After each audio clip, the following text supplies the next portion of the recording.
Hello everyone, welcome back to my channel Dona Bangla blog. সবাই কেমন আছো? আশা করছি সকলে খুব ভালো আছো, আর আমিও খুব খুব খুব ভালো আছি। আমার পক্ষ থেকে তোমাদের সকলকে জানাই শুভ শারদীয়ার প্রীতি ও শুভেচ্ছা, আর তার সাথে সাথে হচ্ছে শুভ মহাষষ্ঠী। তো আজকে হচ্ছে ষষ্ঠী, সেই সকালবেলার থেকে আমি ভিডিওটা শুরু করব ভাবছি, কিন্তু এতটা আজকে কাজের প্রেশার ছিল সেই জন্য আর করা হয়নি। তো কেবলমাত্র বাবু ঘুমোলো, ওকে ঘুম পাড়িয়ে দিয়েছি, দেখতেই পাচ্ছ এই যে আয়নাতে মশারিও টাঙিয়ে দিয়েছি, যদি আর কি দিনের বেলায় মশা হয় সেই জন্য। তারপরে তোমাদের সাথে একটু কথা বলতে এলাম আর কি, ইন্ট্রোটা দিলাম। এখন সমস্ত কিছুই আর কি হয়ে গেছে, একটু খাওয়া দাওয়া করব, তারপরে একটু আর কি রেস্ট নিব। বেশিক্ষণ হবে না, তার কারণ বাবু খুব বেশি একটা ঘুমায় না সেই জন্য। তো এই দেখো আজকে আমি আমার নতুন আজকে নাইটিটা পরে নিয়েছি। বাবুর তো চলছে কদিন ধরে, আর আমি ভাবছি আজকে একটু বেরোবো, ভেবেছি আর কি, এখন কত দূর কী হচ্ছে বলা যাচ্ছে না। ভাবলাম যে সন্ধ্যার দিক করে আমি বুনু আর বাবুকে নিয়ে একটু বেরোবো, এই সামনে আজকে ঠাকুরগুলো দেখে নেব, কারণ বর একটু ব্যস্ত আছে সেই জন্য আর কি। তারপর থেকে তো শুরু করব। আর প্রত্যেক বছর আমরা একটু রাত্রি করে ঠাকুর দেখতে বেরাতাম, ওই 10:30, 11টা এরকম টাইপের বেরিয়েছি, কখনো 12টাতেও বেরিয়েছি, কিন্তু এই বছরটার হচ্ছে না। তার কারণ হয়ে গেছে যে বাবু বড় হয়ে গেছে, ওকে যে কারোর কাছে রেখে যাব ও কোনো মতে থাকবে না। এবার 11টা থেকে 12টার মধ্যে ও ঘুমিয়েও পড়ছে, এবার ঘুমন্ত অবস্থায় ওকে রেখে যেতেও সাহস পাচ্ছি না, যে কারণ ঘুমে তো ঠিক নেই, হয়তো কিছুক্ষণ পর ঘুমিয়ে উঠে গেল, তখন তো থাকবে না, কান্না করতে লাগবে। এবার ঠাকুর দেখতে গেলে তো সবসময় মানুষ কাছের মধ্যে থাকে না, একটু দূরে থাকে, সেই জন্য এবছর রাত্রে আর বেরাতেই পারিনি। না তো চতুর্থী থেকে আমাদের পুরো প্ল্যান হয়ে যায়। তো সামনে বছর চেষ্টা করব, তো এই বছরটা ভেবেছি সন্ধ্যের মধ্যেই ঠাকুরগুলো দেখা কমপ্লিট করব, তার কারণ প্রত্যেক বছর তো আর সমান হবে না। আর গত বছর আগামী বছর বাবু একটু বড় হয়ে যাবে সেই জন্য। গত বছর ও অনেক ছোট ছিল, এটা ওর সেকেন্ডবার পুজো।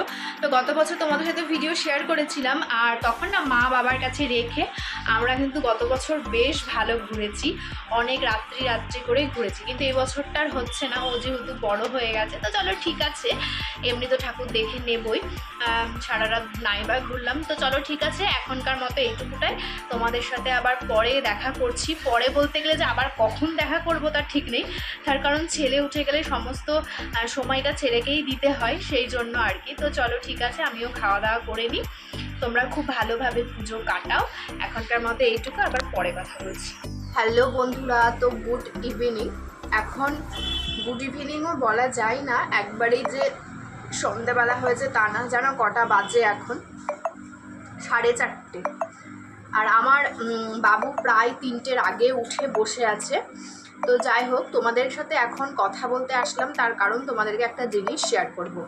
তো আমাদের এক পাশের বাড়িরই, আমরা আর কি পিসি বলি, তো পিসি এসে না আমাকে এই যে কিছু গিফট দিয়েছে, তো সেটা তোমাদের সাথে আর কি শেয়ার করব। আমাকেও দিয়েছে, আমার শাশুড়ি মাকেও দিয়েছে।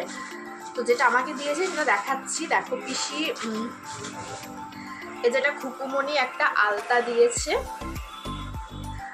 আর দিয়েছে হচ্ছে এই যে খুকুমণি একটা সিঁদুর, এই দেখো, আর দিয়েছে হচ্ছে একটা ক্যাচার, এই যে, আর দিয়েছে একটা হচ্ছে নেল পালিশ। এই যে এই নেল পালিশটা আমি পরেও নিয়েছি দুপুরবেলাতে, আমি এই কালারের নেল পালিশ আজকে ফার্স্ট টাইম পরলাম। আর দিয়েছে এই যে স্টোনের ওপর এই যে টিপের পাতা। আমি স্টোনের টিপ বহু বছর হয়ে গেল পরি না, কবে পড়েছে আমার ঠিক মনেও পড়ছে না। তাই স্টোনের টিপ দিয়েছে। আর একটা পিসি টিপ আমাকে দিয়েছিল, সেটা হচ্ছে এ দেখো কালারিং টিপের পাতা, কিন্তু এটা দেয়া মাত্র আমার ছেলের হাতে পড়ে গেছে, সে পুরো টিপের পাতাটা আমার ছেড়ে দিয়েছে এরকম। যাই হোক, তো সেই জন্য তোমাদের সাথে একটু শেয়ার করে দিলাম। এই যে তো আমার বেশ ভালো লেগেছে, আর পুজোর সময় এরকম ছোটোখাটো গিফট পেতে খুবই ভালো লাগে। তো এইটা তো আমার বেশি ভালো লেগেছে, আমি প্রথমবার এরকম কারোর কাছ থেকে এই টাইপের আর কি গিফট পেলাম সেই জন্য। তো ঠিক আছে, চলো এখন একটু ঝটপট কাজ করে নিই, যেহেতু ভেবেছি সন্ধেবেলায় বেরাবো, তো সেই জন্য তো তোমাদের সাথে আবার পরে দেখা করছি যদি আর কি বেরাই তাহলে। তো এখনকার মতো এইটুকুটাই। Hello everyone, good evening. তো দেখো এখন রেডি হয়ে নিয়েছি, এবার বেরাবো হচ্ছে ঠাকুর দেখতে। চুলটা এখনও সেট করা হয়নি, চুলটা সেট করে নিলে হয়ে যাবে। আর এই যে আমি আজকে আমার এই শাড়িটা পরেছি আর এর সাথে ম্যাচ করে এই যে কানেরটা পরেছি। আর কিছু সাজবো না, একদম সিম্পল সাজবো। শরীরটা একদম আমার ভালো নেই, বাবুরও ভালো নেই, ওরও প্রচণ্ড ঠান্ডা লেগেছে, আমারও ঠান্ডা লেগেছে, মাথা প্রচণ্ড মানে যন্ত্রণা বলতে পারো একরকম। তো সব কিছু নিয়েই আর কি বেরোচ্ছি। বুনুও ওদিকে রেডি হয়ে গেছে, দুজন মিলে বেরাবো। তো চলো বেরানো যাক। বেশিক্ষণ ঠাকুর দেখবো না, এই কাছে ভিতে একটু দেখে চলে আসবো। তো চলো বেরিয়ে তোমাদের সাথে আবার কথা বলছি। এই দেখো আমরা এখন বেরিয়ে গেছি। বলো হাই বাবা, তাকাও টাটা করো। ওর ঘড়িতে লাইটও জ্বলে আবার। এখানে মনোয়ের খাবারও আছে।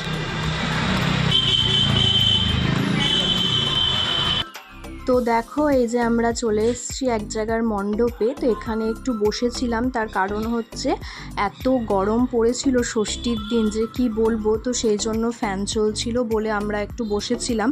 আর বুনু বাইরের দিকে ছবি তুলছিল। যেহেতু আমরা দুজনেই হেঁটে বেরিয়েছিলাম, তো সেই জন্য আমাদের অনেকটাই সেদিন একটু কষ্ট হয়ে গেছিল বাবুকে নিয়ে। হ্যালো গাইস, আমরা এখন দক্ষিণ দরজা যাচ্ছি গাইস। এই যে আমরা তিনজন বেরিয়েছি, কিন্তু এই দুজন মিলে একজনকে একবার আমি নিচ্ছি একবার ও নিচ্ছে। আমাদের অবস্থা খারাপ। মাঝ রাস্তায়ও আমরা ভাবলাম যে একটু টোড়তে উঠে যাব, সেটা আমাদের আর হলো না। তো যাই হোক চলো, ওই জন্য আমি একটু বেশি খুশি হয়ে গেছিলাম। এখন আমরা হাঁটছি দিয়ে, সেটা কোনো ব্যাপার নয়, হাঁটা একদম শরীরের পক্ষে ভালো। একদম সব আমাদের ওয়েট লস হয়ে যাবে, ঘাম বেরিয়ে যাচ্ছে। এই যে এর পরের বার দাদাদের কাছ থেকে ওয়াটারপ্রুফ মেকআপ নিতে হবে একদম। হ্যালো গাইস, তো দেখো এখন আমাদের অবস্থা মানে শেষ, প্রচণ্ড গরম লাগছে। আর বেশিক্ষণ আমরা দেখবো না, কিছুক্ষণ দেখার পর চলে যাব। তো এই যে বাবুর তো যাবি না, যাবি এদিকে যাবো না, সোজা যাবো। বাবুর তো প্রচণ্ড ঘুম চলে এসছে, ওই দেখো অনেক কষ্ট করে ওকে জাগিয়ে রেখেছি। তারপরে তো আমরা দক্ষিণ দরজা থেকে আমরা টোটো করে চলে এসেছিলাম অবশ্য। তারপরে এখন এই যে মাজা খেয়ে যাচ্ছি। হ্যাঁ, পরে আবার কথা বলছি ক্যামেরাটা কেমন হচ্ছে। এই যে মাসিমণি যাচ্ছে, মাসিমণির কোলে চেপে দেখো অবস্থাটা। দেখি ও হ্যাঁ, তারপরে কি হয়েছিল কেসটা জানি না। বুনুর সমস্ত চুল মানে ধরে টেনে পুরো উলুভুলু করে দিয়েছিল, কানের খুলে দিয়েছিল, জানি না ওদের কি হয়েছিল। ওই দেখো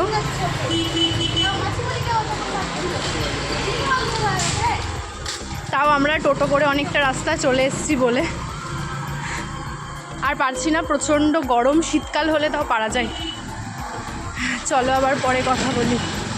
হ্যালো এভরিওয়ান, সবাইকে জানাচ্ছি শুভ মহাসপ্তমী। আর গতকালকে ঠাকুর দেখে আসার পর আমার আর কোনো রকম ভিডিও শ্যুট করা হয়নি। তার কারণটা হচ্ছে যে বাবুর প্রচণ্ড শরীর খারাপ। মানে কাল সকাল থেকেই বুঝতে পারছিলাম যে ওর হালকা হালকা ঠান্ডা লেগেছিল। তারপরে তো কালকে রাত্রির থেকে মানে বাড়ি আসার পর থেকেই ওর শরীরটা খারাপ করতে লেগেছে। সারাটা রাত ঘুমাইনি, একটুও ঘুমাতে পারিনি, এত ঠান্ডা লেগেছে। তার সাথে সাথে আমারও শরীরটা খারাপ, তার কারণ হচ্ছে আমাকেও ঠান্ডা লেগেছে প্রচণ্ড। ওকেও তো ওষুধ দিচ্ছি, আমি নিজেও আর কি ওষুধ খেয়েছি। তো সকাল থেকেও তোমাদের সাথে কোনো রকম মানে আপডেট বা কথা যে বলবো তার সময় পাইনি। কারণ হচ্ছে যে মানে যেহেতু বাবুর শরীরটা ভালো না, ও প্রচণ্ড মানে খ্যান করছে। তো জাস্ট ওকে ওর দাদু ঠাম্মার কাছে দিয়ে আমি এইমাত্র স্নান করলাম, দিয়ে ভাবলাম যে তোমাদের সাথে একটু কথা বলি। আর আজকে ভেবেছিলাম যে একটু রাত্রে বেরাবো, মানে ওই 9টা 9:30টার দিক করে ভেবেছিলাম যে বেরাবো, তাও তারপরে জিয়াগঞ্জ যাবো এটাই ভেবেছিলাম। কিন্তু বাবুর তো প্রচণ্ড ঠান্ডা লেগে গেছে এখন, মানে ঠিক বুঝতে পারছি না যে জিয়াগঞ্জ যাওয়াটাকে আমাদের ঠিক হবে না, কারণ ওই গাড়ির হাওয়া, আর ও না এখন গাড়িতে গেলে ঠিকঠাক বসে যেতে চায় না, সবসময়তে ওর বাবার গলা ধরে দাঁড়িয়ে যাবে এরকমটা।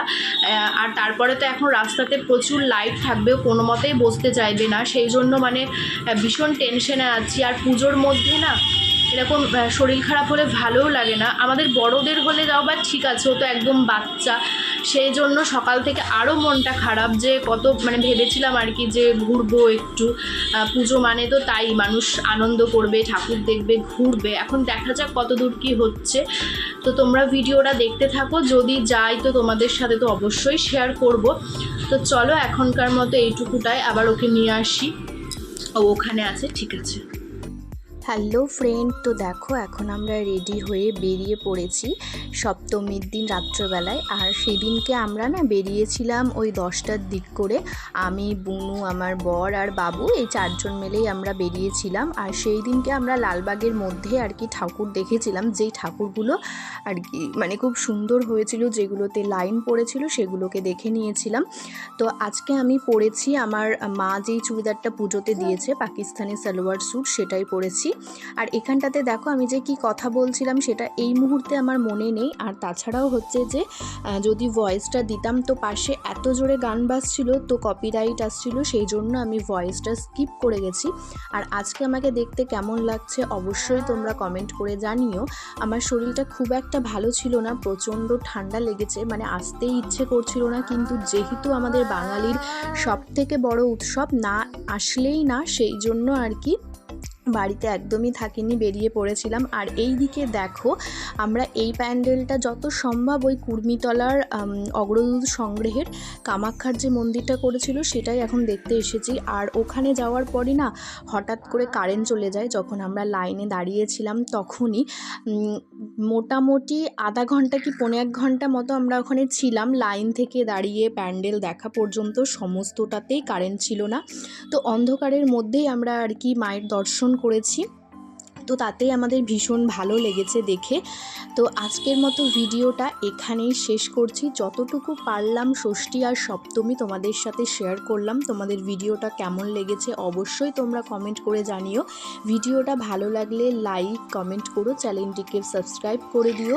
সবাই খুব ভালো থেকো, সুস্থ থেকো। আমরা তো খুব ভালোভাবে পুজো কাটিয়েছি, আশা করছি তোমরাও খুব ভালোভাবে পুজো কাটাও। মানে যতটুকু সম্ভব পুজোর ভিডিও তোমাদের সাথে সমস্তটা শেয়ার করার চেষ্টা করব, তার কারণ মানে নিজে রেডি হয়ে বাবুকে রেডি করিয়ে বেরানোর পর না ঠিকঠাক মতো সেরকম ভিডিও আমি নিতে পারিনি। এই ছোট্ট ছোট্ট ভিডিওই নিয়েছি, সেগুলোই তোমাদের সাথে শেয়ার করে দিলাম। তো চলো ঠিক আছে, তোমাদের সাথে আবার পরে গল্প হবে। আজকের মতো এইটুকুটাই। সবাই খুব ভালো থেকো, সুস্থ থেকো। দেখা হচ্ছে তোমাদের সাথে পরবর্তী ভিডিওতে। Bye bye.